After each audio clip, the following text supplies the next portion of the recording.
Nina, are you ready? Yes. Okay, here we go. 5, 4, 3, 2, 1. All right, folks, welcome back to the podcast. Very excited to have as my guest today, Nina Garcia. Nina, welcome. Thank you. You are welcome. So, Nina is a licensed professional counselor, registered drama therapist, and certified clinical trauma professional. She's passionate about creatively supporting people to redefine their relationship to trauma, emotional drama, and intersectional identity. While, Mm-hmm. while specializing in trauma, she has unique interest in empowering people with mixed identities and diverse narratives to heal from traumatic invalidation. As a private practice owner, empowerment consultant, and host of the podcast, Triggered, Can We Play With That? Nina is proud to empower people from all walks of life to own their truth without oppressing themselves, without oppressing others. Nina, welcome. Thanks for being Thank you here. so much for having me, Guy. So before we get going, share with our listeners where you're from originally and where you are currently. Yes. Originally, I was born in New York. Family's originally from the Northeast. I'm second generation American, so family originally from Puerto Rico. And we moved up and down from the Northeast, right from New York to Houston, essentially, and from Jersey. I lived in Pennsylvania every year until I was 11. We moved. Oh my gosh. Yes, Why? yes. Why? I think it was more of a personal matter. The way that I have understood it is, my mother's family was from the Northeast, and so was my father's, right? They had both met there. But every year that we moved down, because my father's family moved down to Houston, right?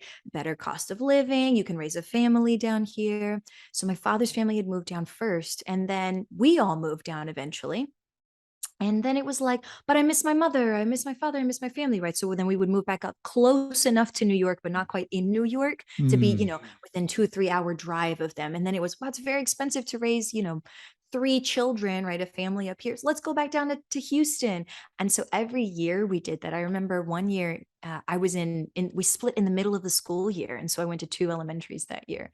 There's a lot of moving. I don't recall it ever being stressful for me. It was very stressful for at least one of my siblings. But yeah, I think it made me very used to, like, let's move on to the next thing.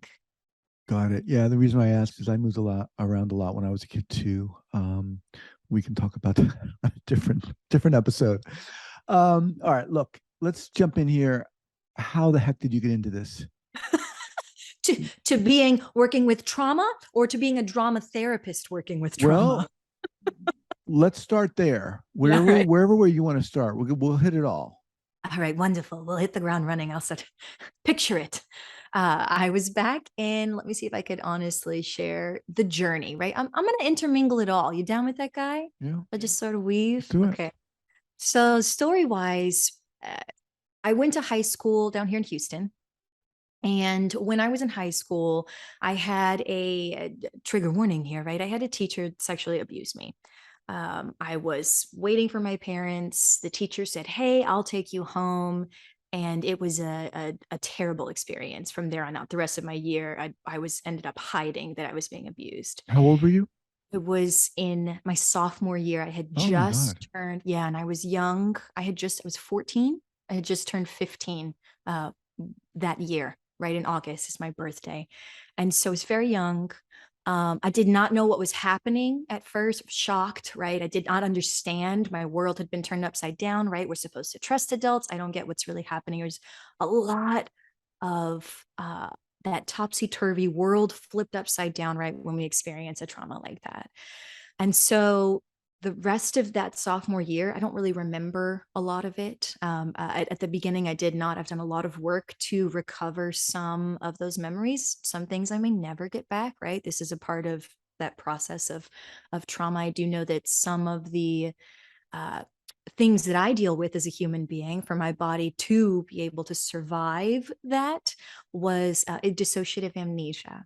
And so, for those who don't know what that is my brain just said, we're just going to clip these scenes from your brain so you don't Hmm. have to remember them.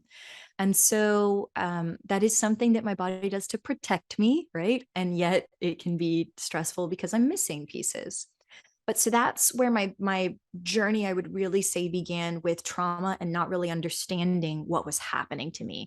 My junior year, I really struggled with depression. Up through my senior year, I struggled with depression at the same time that I was killing it in school. I was doing great at school. I was keeping the mask on, I was surviving, and it looked to everyone else like I was thriving, and I was really struggling internally at the same time that I was having a lot of success as a performer. This is important, I think, because when I think of what I do now, is I am at the intersection of drama and trauma, right? I am there healing people with dramatic and theatrical interventions. And for me, continuing through high school and performance, moving on into college, did my undergrad in musical theater, performance and the structure that it provided was something that helped me stay stable. Mm, No matter how big the feelings were, there were more instances of assault, abuse, other things. It's sort of a recurring pattern, because I had not dealt with the original trauma. And so this is something that, I mean, I could go on and on about the patterns and how we don't recognize mhm. that we're still in a trauma mastery loop, is what I will refer to it with clients. That's from the book Trauma Stewardship, for anybody who likes a little psychoeducation knowledge, right? But we moved through, right? So I started with 15. We moved through. I'm performance. I'm dealing with trauma, except not really processing it. And I ended up becoming a teacher of drama. And when I was teaching students, I was seeing their trauma. And I was like, oh my gosh, we've got to do something about this. I haven't been trained as a teacher to do this. I need to know, how can I use my dramatic and theatrical skills to help, support my students. I wasn't looking to do therapy at that point, but I said, I need tools. I need tools to be able to help these human beings lift themselves out of a narrative that they're stuck in. And then I went online and I said, how can I use drama therapeutically? And it was like, drama therapy, come get a degree. And So so I did. hang on, Nina. So had Yes. you dealt with this Oh, trauma at all, or had you seen a therapist for the depression? so I come from a line of resilient people, right? And also a line of people who, narrative wise, like stories that we can pass on to our children. Therapy was not one of them. Right. I came from a low socioeconomic background. I was a first generation college student. My parents did not attend college. And what I was really good at was being scrappy, being resilient, and picking up tools. Throughout the 12 years that I did have diagnosable PTSD from this original assault and abuse episode that occurred for so long. Um, Throughout the 12 years that I had this, I did not see a therapist until the 10th or 11th year. And it was only in officially seeing that therapist that I was able to, I don't want to say kick the diagnosis, Hmm. but deal with the material that kept me stuck in the PTSD diagnosis. Now, will I always have had that trauma occur? Of course, right? I Right. can't erase that. I can't take that away. But do I meet the criteria for PTSD anymore? No. Why What did I you see that therapist under the auspices Oh, of what? absolutely. Yes. So what I realized was I was going on 10 years, right? And I was like, wow, Wow. Nina, you really you have been dealing with this the best way you can. I had been trying my best not to avoid it. I was reading material on how people deal with things that keep up automatic thoughts, right? Avoid material that I was avoiding. I had streets that I literally would drive by and my brain would just cut them out. The street that I was originally assaulted on, I could not see that street. Mm. I could not say his name. I couldn't handle other people saying the name, right? And this was traumatic material for me. It's stuff associated with, right? There were Sure. songs that were associated. I could not hear the songs. For the first year afterwards, I could not look at people expressing intimacy. I would literally retch. My body just did not feel safe in so many different areas. And what I looked at it was, well, I don't want to be uncomfortable with that. So how do I lean into that? And I Hmm. was sort of, for 10 years, I was sort of doing my own, what we would refer to as is exposure response prevention. I was like, oh, that song, let me just go look up the lyrics to that song. I don't have to hear it. Let me just go look up the lyrics. Oh, okay, that's enough. All I did was put it into Google. I was like, and we're done with that, right? Hmm. To do the street to lean into that. And these are things I wish that I had done with a therapist, because I don't think I would have had this diagnosis as long if I Right. had just had a professional to support me sooner. And I can honestly say that. But I didn't have that narrative. Nobody said go to therapy. In fact, I had teachers and principals and people who were supposed to support me not tell me to do anything, that I should just deal with it and not make a big deal about it. Um, and so I was looking at for my own resources. Again, I was leaning in for the street. I went to Google Maps and I would just look at the street. I would just look up just the street Wow. name. And I would lean into it that way until I started to drive past. And this is years and years into this, that I Mm. would drive past it. And I would then say, okay, now it's your time to look at the street. Okay, and we're done. That's it. You just had to look at it. Right. Were you cognizant of the fact that this what challenge, struggle, this leaning in was due directly related to that assault? Yes, Yeah. me being able to lean, yes, I Yeah. did know. I was aware. The way that I looked at it was not, Nina, you've been traumatized and you're trying to heal your trauma. I looked at it as, wow, this is really uncomfortable material. And I looked at it piecemeal, right? Like, oh, I Hmm. don't want to feel that. How about I deal with that? Oh, I don't want to think, I don't want to ignore that song or avoid that. How do I deal with that? Mm. Right. And so I was piecemeal leaning into everything. Um, and I know your original question is why 10 years? Why did I end up going into therapy?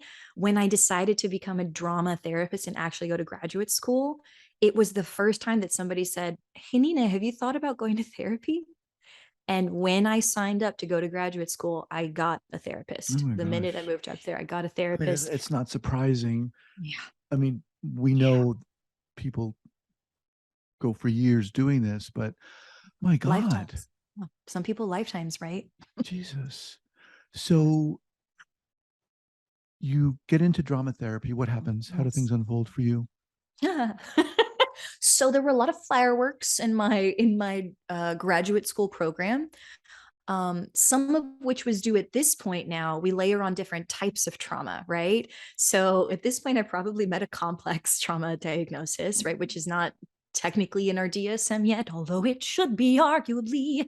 But what I started realizing in graduate school was not only did I have, right, a sexual assault and trauma history, but I was also struggling with a traumatic invalidation history. And so identity trauma and invalidation around identity pieces. So the fact that I was neurodivergent and had been told, you're too much, you're too energetic, you don't fit in, you can't belong, you can't do things, you're not right. All of these, this idea of minimize Nina, minimize her because she doesn't Mm. fit. And Mm. when we see this a lot in the public. I think we're talking about this much more now.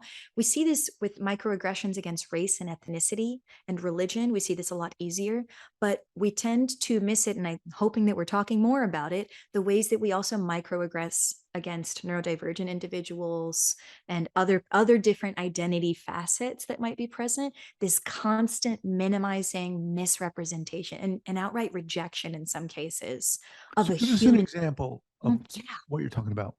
Yes. So, oh man, of the different identities, is there anyone in particular you're leaning toward an Well, let's impulse? talk about micro neurodivergence Yes. because that is a So, broad term.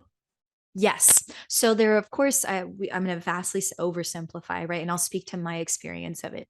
I am somewhere on the ADHD spectrum, and I have really high energy. I run it. I usually say if the average individual, right, the human being, were to have energy from 0 to 100, and the typical individual runs at about 50 miles an hour, I'm running at about 75, and that's my baseline.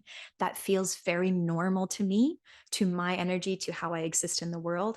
But I have realized throughout much minimization over my life and being told I'm too much, I'm too Mhm. healthy, I don't fit in, all of these things, I'm too expressive. Too All of healthy. these, yes, too healthy really killed me. I was like, and so I say, what now? Like, there's a lot in that when you say that to somebody that has very little to do with me. Right, right. And so, um, with this though, and I can play with this now, but I had to realize that unless I titrated and brought myself down, that I was standing out in a way that did not feel uh, typical or normal to everyone else. And so I was consistently receiving messages in groups that I was excluded from, Mm. events that I was excluded from, jobs that I didn't get. When I went to internships to intern, I was literally told by more than one person who I interviewed with, I don't think you would fit in here. They would probably think that you're too much.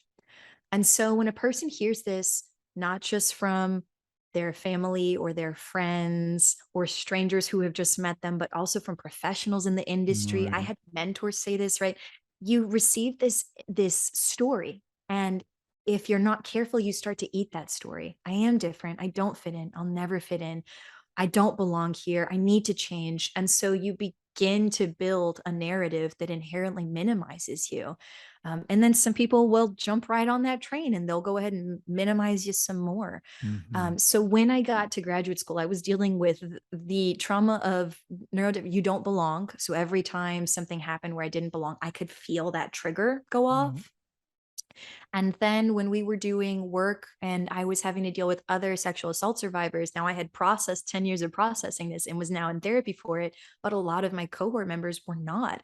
And then I was triggering them. This is where that you're too healthy came in. You can't possibly be really having dealt with your trauma, Nina, if you're this happy.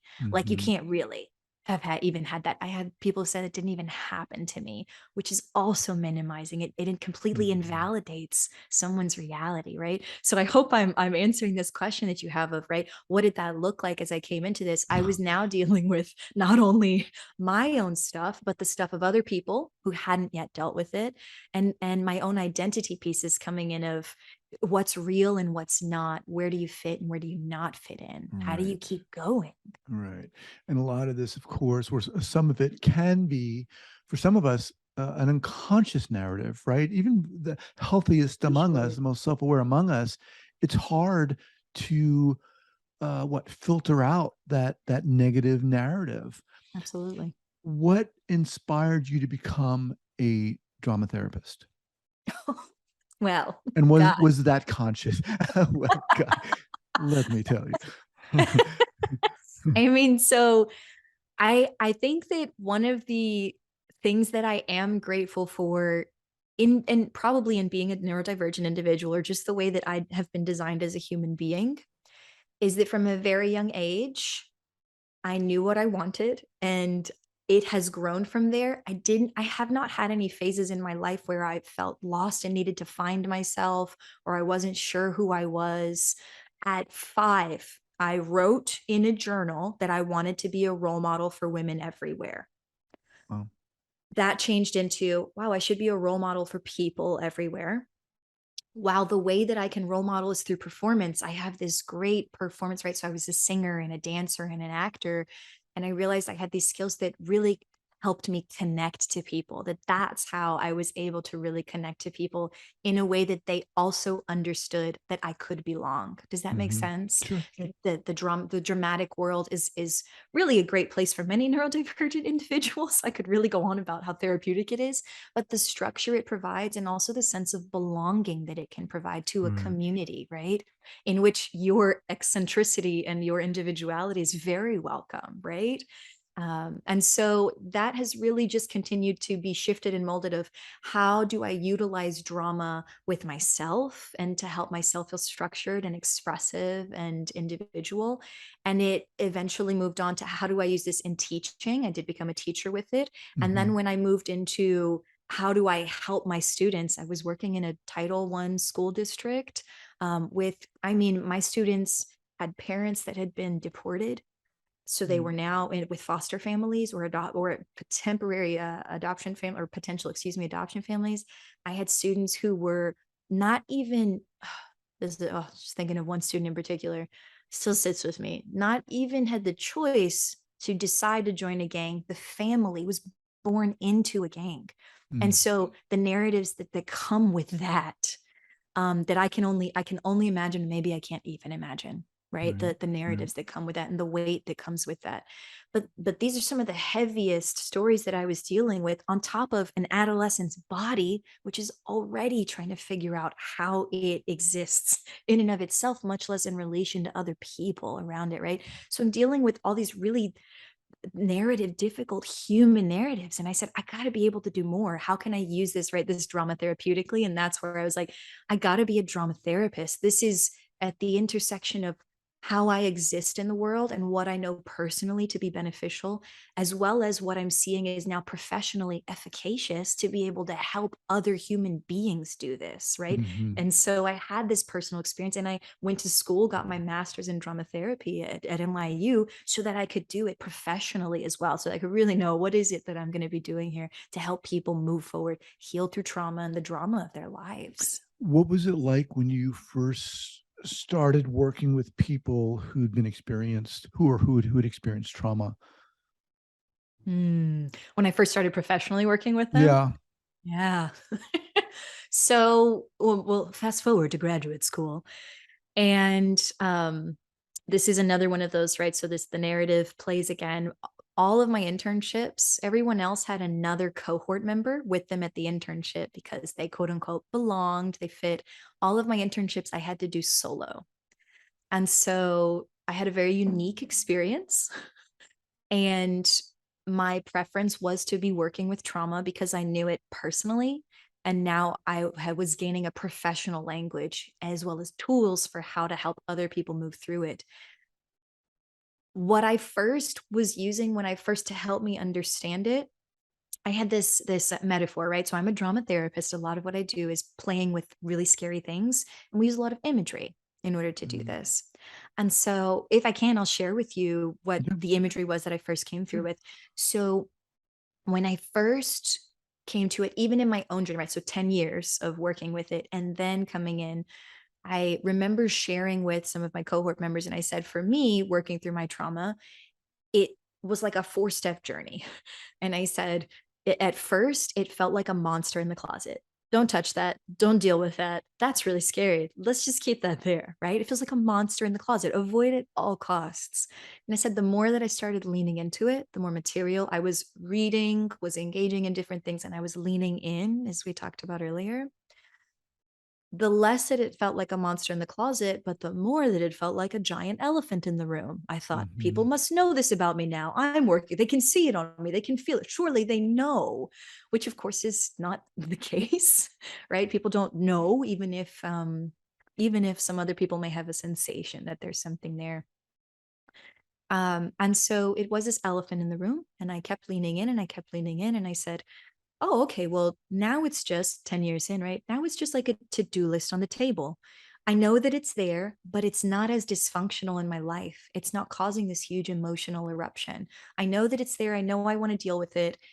And if I'm honest, what I have found with clients is this is the part or the point in the journey where most of them say, okay, well, I'm pretty good, right? So I don't have to keep going to therapy. And I'm like, pause. Because I thought for a long time that that's where I would end, is that it would Mhm. just be like a to-do list. And I was like, oh, I can manage a to-do list, right? That's manageable. But what I have found since going to therapy and actually processing through the final bits and understanding that were really, they were in my body. I needed to Mhm. see a therapist to work through the parts that were embodied somatically to really release my trauma diagnosis. But the last bit that I experience for myself and that I share with clients is you can get past the to do list stage, and it can just be like the air you breathe. It's something that happened. You can't stop it from Right. happening. All right. And when you think about it, sometimes maybe it's like, oh, that's foul air. And then it's gone. Right. That's the ideal point, is that it does not, at this point in the journey, right, that it does not cause dysfunction, does not cause emotional disruption.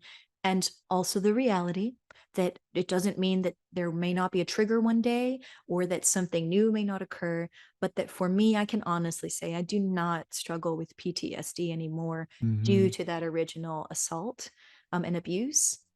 And I can honestly say the one time in my life that it did resurface in a way that that was unexpected, and it was momentarily, it was temporary, was when I became pregnant. I felt hypersensitive and hyper aware of the need to protect my body. And I let people know it. That's a whole nother episode, though, Guy. Mhm. I appreciate you sharing that. When you were working with clients Mhm. who had experienced trauma, how was that for you when you first started doing that? So, when I first started doing it, I will think back to the first two internships that I had. And I was up in New York. and I was at Kings County Hospital and I was at Bellevue Hospital. And for people who are not familiar with those arenas, uh, Kings County in particular, I remember one client where I felt really confident dealing with traumatic journeys. What I wasn't confident with, and where I had a lot of room to grow, was how other people's journeys looked, right? Mm. I knew really well how mine looked. I had that metaphor, I was working it. And then I remember I had one client who was struggling with trauma, yes, but there was some other diagnoses in that it was also borderline, if I'm not mistaking my memory right now. And so we're dealing with a lot of fragmentation. And one weekend that client had left, and I was like, we did good work, but I don't know, we'll see what happens. And then they came back and they expressed that they had self-harmed over the weekend. And being a new baby therapist, I was like, oh my gosh, I like handled it in the session. But when I went to my supervisor afterward, I was crying. I was like, I must have done something wrong. I must have said something. I don't know how I can stop, my clients from doing this. What if I shouldn't be in this line of Right. work? And, my supervisor sat there very calmly, having been through this situation many times before. And she looked at me and she said, something akin to, you cannot control what your clients do. You can't control what they think or what they feel. You're here to be on the journey with them. And here's the thing is, she expressed it to you and she was honest with you. And she told you she actually saw when she could have shifted it. What else can you do? She's learning. And I was like, everyone's journey is different. And even though I had not experienced self harm and went to dire, this must mean the end, I have since really grown to understand what our bodies will do and what we will do in order to feel more in control Mm. of, the internal chaos that we cannot, sorry, that it feels sometimes like we cannot control, or that we may not have the skills yet to control. Right. Right. Wow. Let me just remind everyone I'm speaking with Nina Garcia. So, um, your website is HoustonCreativityArtsTherapy.com. Houston Creative Arts Therapy. CreativeArtsTherapy.com. Okay. Yes. And you also have a podcast. I Tell us about your do. podcast. I love it. Okay. So, triggered, can we play with that? Obviously, we're dealing with triggers, but we do it in a really playful way. So, I think that that's really important when I think about what I do as a drama therapist. I think it's really critical that I am inviting people to play with things that are scary. And I am happy to expound on that, right? But in the podcast, what we do is we take real stories, we share a little bit of psychoeducation on what are the triggers. So, how can you identify this in your own life? And then I offer an adventure challenge because I'm really growth oriented and I want people to lean in, right? Adventure challenge at the end, right? Here's something to consider, or here's something to do this upcoming week. Just roll it around.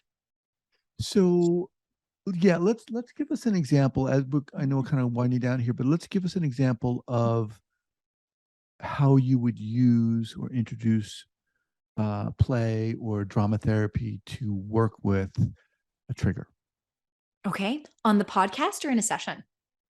whichever. Okay. Yeah. So let's say that an individual comes in, um, and even some of mine that I've said so far, actually, like with the streets and leaning in. But let's say an individual comes in and they say, Nina, I feel like every time that I think about my trauma, fill in the blank, right? I don't even want to tell you details about it. And this is a thing that happens, right? A client comes in and they're like, I don't want to have to hash it all out again with you. I don't Right. want to have to go into every nitty gritty detail. To which, usually in the first session, I'm explaining to them, as a drama therapist, I actually don't need you to go into every nitty gritty detail. We can play with even just the imagery around it. So if you tell me, which is often an image here that I'll share, this a pretty common image actually is, Nina, I feel like I'm 10,000 leagues under the sea. Like I've got a weight around me and like there's no way for me to reach the surface again. It's dark where I'm at and I don't know how to get out. I said, can we play with that? Right. And what that can look like is even just the image. We could be drawing that, we could be acting that out, right? There are different parts to this image. Mm-hmm. This is a whole scene, and there are different characters in this image. The sea is a character, the darkness is a character, right? They're all playing a part in this story. And so, if this is the image that an individual has for their own trauma, I say, if we could just get to know one part of that image, what do you feel most drawn to exploring? And then they tell me, and let's say it's, the darkness, I get it, I feel like I'm low, I feel like about the darkness. I say, where do you feel that in your body, right? Being able to play with it in your body is really the most appropriate space to be for some people, and for others it's, I can't feel that in my body, I don't know where that Right. is. At which point I may say, could we draw it? Could we imagine what it would look like, right? If it were a creature or a thing or a person, what does the darkness look like, right? And so in this, what we're starting with is just playing with the imagery that their body has actually already given them for this. Mm-hmm. So what I love about this is that's what we start to play with, is the character, the imagery for the most part. Of course, there are some people who are ready to deal with the actual scenes of what has happened and the details around that. But when I think about what we're doing when we play with trauma, is we're redefining your relationship to it, right? We can't change that the trauma has occurred. Again, a lot of people say, I just wish I could cut it out. Pero like, we can't, right? We can't cut it out. So let me help you redefine your relationship so you feel more in control as you move through life. So that's one example of how we can play with that. There are characters, somebody might actually embody the darkness, and I will interview them. Say, hey, darkness, how long have you been here in, Clarissa, right? Making up a name here, right? How long have you been here in C? And then that character will speak, right? So some people are ready that. I have puppets in the office when that's appropriate. I've got a little guy right here for everybody who can video, right? And there's tons of little things around the space. And I work with adults, right? So we're playing in ways that are appropriate for that individual. And it's my job to be flexible as to what feels most appropriate to them. Right. Did that answer Right. that? Yeah. Yeah. Beautifully. Beautifully. All right. So, wow, I could definitely talk to you much longer, and I'm gonna have to have you back here. But so what do you do? You're seeing clients? Talk to us about how you work, who you work with. Yes. I work all over the map. I'm going to try to be as succinct as possible. My private practice, I work primarily with adults. Occasionally, I will get some adolescents who are a really good fit. I don't work with children. I will refer them to a play therapist, for everyone out there who will still reach out. um, so that is what I do in private practice. I work primarily with trauma, right? And people who are ready to play with this. Emotional regulation is another piece. I work on redefining our relationship to our emotions. So if you're often hijacked by anger or sadness or fear, right? I say, let's redefine our relationship to that emotion. And I got a whole drama that I could share. I know we're near the end of time. Maybe we'll say that that's a whole nother episode for sure, because when you talk about playing with your emotions and emotional regulation, that is some of my most fun stuff to do. So there's that. And then when people come in for identity work, right? And it could Mm, be, I've just had a divorce and I feel like I lost myself 10 years ago, right? And I don't know who I am. Great. Let's, explore your relationship to yourself. How do you identify, right. to somebody who's just ready to deal with, I don't know, fill in the blank, right thing, where a life transition has happened, or they say, Nina, I just realized this was a big one in my family, is I don't feel Latin enough. I identify as Latin, but I don't feel Latin enough because of XYZ thing where I've been minimized, right? Misrepresented or outright rejected. And I want to know, how do I own my truth, wherever I go? And so a big Hmm. part of that has become, if we're not working with that in the therapy side, empowerment consulting is a big thing that companies will now have me come out and work with them in a dramatically therapeutic way Mm. on diversity, equity, and inclusion. Like, how do you stop minimizing, misrepresenting, and outright rejecting even your employees, right? So I hope that helped to answer some of that. Wow. Yeah. Yeah, really, really super interesting. Um, God. All right. Look, I'd love to have you back here. What's the best way for people to get in contact with you? If you are interested in therapy, the best way is to go to HoustonCreativeArtsTherapy.com, right? There's a quick little form on there. You can fill that out. The next easiest way is social media. I'm on Instagram at Drama Therapist Nina, and the same as TikTok, Drama Therapist Nina. There's a lot of good little freebies and fun ways to play with some things that may be really scary on there. And so I think those are probably the easiest ways to reach me at this point. Awesome. And the podcast, again? Yes. Triggered. Can we play with that? You can get that anywhere you listen to podcasts. Awesome. Nina, you are amazing. You God. are. Yeah, just really a breath of fresh air. And I love the way and appreciate you coming on here and sharing your own experience. Yeah, that's what this is about. Okay, thank you so much for that feedback. I really appreciate You're it. welcome. And like I said, I'd love to have you back. So we'll connect on that. All right. Take care. Bye.